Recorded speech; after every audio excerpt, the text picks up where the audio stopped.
네, 그럼 취재 기자와 함께 좀 더 자세한 얘기 나눠보겠습니다. 최돈희 기자 나와 있습니다. 최 기자, 요즘 코로나19 확산세 속에서 선별 진료소를 찾는 시민들이 많이 늘고 있습니다.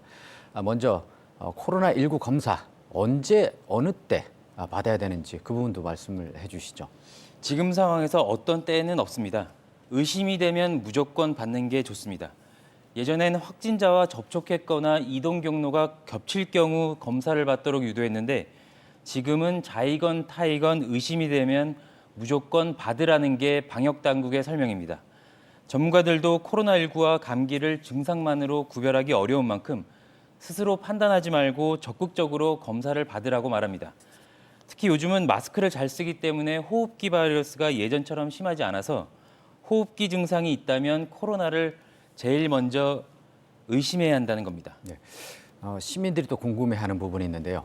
의심 증상이 있어서 선별검사소에 가가지고 검사를 받았는데 혹시 개인 비용이 들지 그 부분도 궁금해하시는 분들이 많은 것 같습니다. 어떻습니까? 일단 비용은 없습니다. 이전까지 코로나19 무료 검사는 병의원에서 진단검사 의뢰서를 받거나 접촉자로 통보된 경우에만 가능했습니다.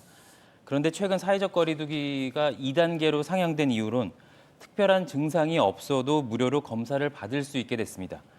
확산세를 막기 위해 숨어있는 전파자를 최대한 빨리 찾아내기 위해서는 증상이 있건 없건 누구나 검사를 받아야 한다는 취지입니다.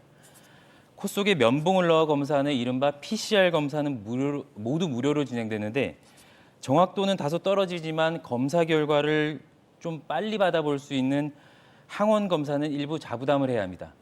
그런데 도내 대부분 지역에선 이 PCR 검사가 진행되고 있습니다. 네, 그렇군요. 네, 요즘 한파 때문에 요 며칠 새 엄청나게 좀 추운데요. 선별 진료소에서도 상당히 힘들 것 같습니다. 현장 취재도 하셨는데 상황이 어떤지 좀 말씀을 해주시죠. 저희도 오늘 취재하는 시간이 그렇게 길지 않았는데도 사실 만만치 않았습니다.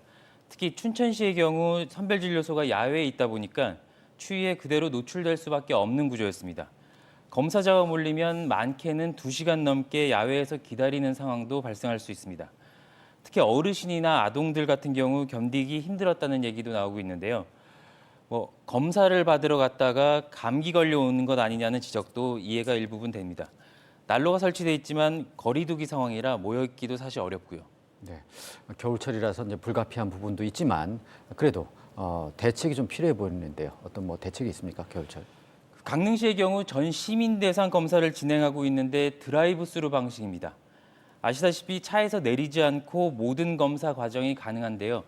이 드라이브스루 방식 겨울철에 눈여겨볼 만합니다. 반면 춘천시는 드라이브스루 방식은 인력이 많이 필요해서 현재 여건으로는 사실상 어렵다는 입장입니다. 대신 고위험군 시설 종사자들은 따로 검사를 진행해 선별진료소 업무를 분산시키고 있습니다. 또 원주시도 역시 보건소 선별진료소에서 검사를 진행하는데 검사자 분산을 위해 무증상 검사자들은 시간대를 정해서 예약제로 운영하고 있습니다. 이 검사자 분산도 중요하지만 겨울철에 맞는 대책이 좀 필요해 보입니다. 네, 오늘은 여기까지 듣겠습니다. 최 기자 수고 많았습니다.